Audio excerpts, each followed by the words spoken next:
कल्पना कीजिए एक ऐसी दुनिया की जहां हर प्रश्न का केवल एक ही उत्तर हो और वह उत्तर केवल चर्च देता हो। जहां मनुष्य अपने जीवन को समझने के बजाय केवल अगले लोग की चिंता करे। फिर अचानक इटली में कुछ बदलने लगता है।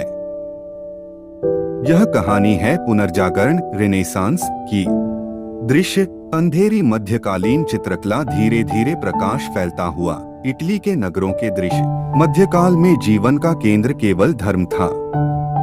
शिक्षा का अर्थ था धर्मशास्त्र। कला का उद्देश्य था नैतिक शिक्षा देना। मनुष्य को कमजोर, पापी और केवल ईश्वर का दास माना जा। पुनर्जागरण की शुरुआत इटली में ही क्यों हुई? क्योंकि इटली के नगर फ्लोरेंस, वेनिस और मिलान समृद्ध थे। व्यापार से धन आता था। रोमन साम्राज्य की स्मृतियां अब भी जीवित थीं। यहाँ प्राचीन यूनानी और रोमन ग्रंथ फिर से खोजे जा रहे थे।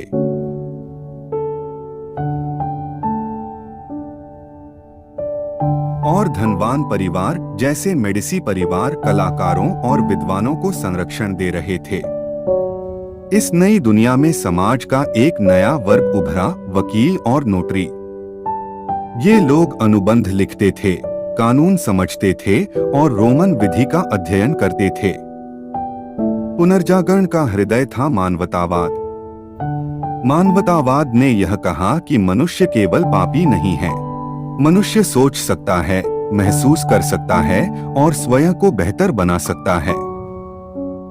अब विद्यार्थी व्याकरण, इतिहास, वक्तृत्व कला, काव्य और नैतिक दर्शन पढ़ने लगे। उद्देश्य केवल स्वर्ग प्राप्त करना नहीं था, बल्कि एक संपूर्ण मनुष्य बनना था। फिर आई मुद्रण कला, प्रिंटिंग प्रेस।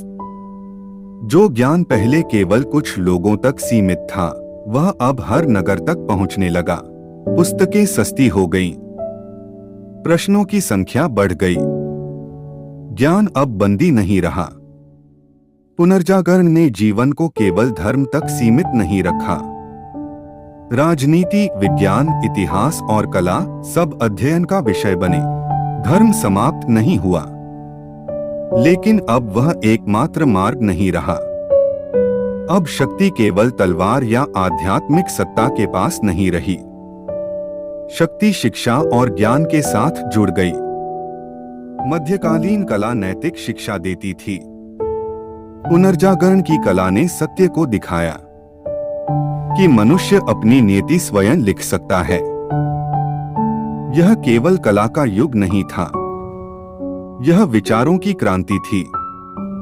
और जब मनुष्य ने स्वतंत्र रूप से सोचना सीख लिया, तो दुनिया कभी भी पहले जैसी नहीं रही। जब मनुष्य ने स्वयं को दोबारा खोज लिया,